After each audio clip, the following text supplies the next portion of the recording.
Jangan lupa subscribe YouTube channel Metro TV News dan nyalakan notifikasi. Pemirsa, setelah bertahun-tahun terlibat berbagai perkara hukum, pemerintah akhirnya mengambil sikap tegas terhadap organisasi Front Pembela Islam atau FPI.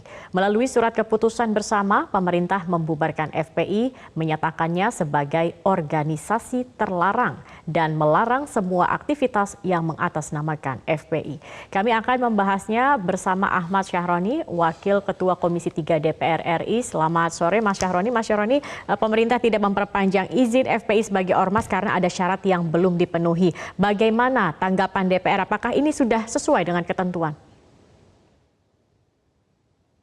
Selamat sore para pemirsa yang ada di seluruh Indonesia. Terima kasih. Tentang perlakuan tegas pemerintah, saya apresiasi. Ini yang sebenarnya kami tunggu, ketegasan dalam menyikapi ormas yang luar biasa, sangat mengganggu ketertiban dan keamanan yang akan merusak dan memecah belah bangsa. Yang dilakukan pemerintah pada saat sekarang ini, yang kita tunggu-tunggu, sesuai prosedural yang ada, bahwa secara legal ormas atau organisasi FPI yang dibubarkan pada hari ini, itu sudah dalam tahapan yang tepat sama sekali. Kenapa? Karena ini membuat resah.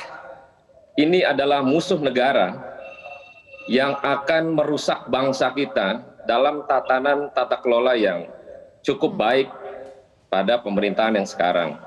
Maka pada hari ini FPI telah dibubarkan dan ini menjadi bagian kita semua atas kebanggaan sebagai masyarakat bahwa pemerintah menyikapi ini dengan sempurna. Baik, Mas Syahroni, surat keterangan terdaftar atau SKT dari FPI ini sudah berakhir sejak Juni 2019, tetapi ini tidak diperpanjang, tetapi kita lihat FPI ini sebagai organisasi masih aktif. Bagaimana DPR melihat ini? Apakah memang prosesnya ini setelah tidak aktif ini agak sulit, atau memang Anda melihat pengawasan dan ketegasan yang kurang, atau bagaimana? Sebenarnya pemerintah dalam hal ini menyikapi dengan tegas, tapi lagi-lagi pada prosesnya dinamika di Indonesia itu dengan menyikapi hal-hal yang terjadi dianggap sebagai persuasif. Hubungan dinamika yang ada kita upayakan untuk bicara dengan seksama. Bahwa organisasi atau ormas yang FPI jalankan adalah mengganggu ketertiban dan keamanan di Indonesia.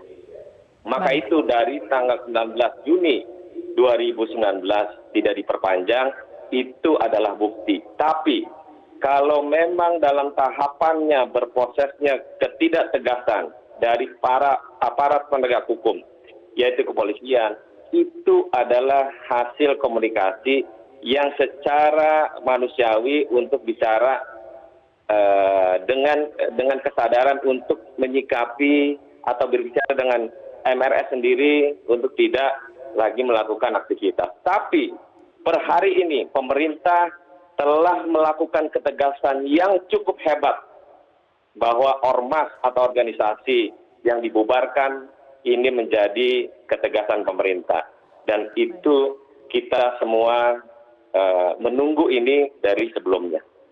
Baik, Mas Syahroni, nanti kita lanjutkan kembali perbincangan ini. Saya juga ingin nanti bertanya terkait dengan ADART dari FPI yang dinyatakan juga tidak memenuhi syarat, dan kemudian juga bagaimana kemudian kalau masih melakukan aktivitas-aktivitas dari ormas ini, apakah sanksi yang akan diberikan ini seperti apa? Nanti kita lanjutkan kembali, pemirsa tetap bersama kami di Metro hari ini.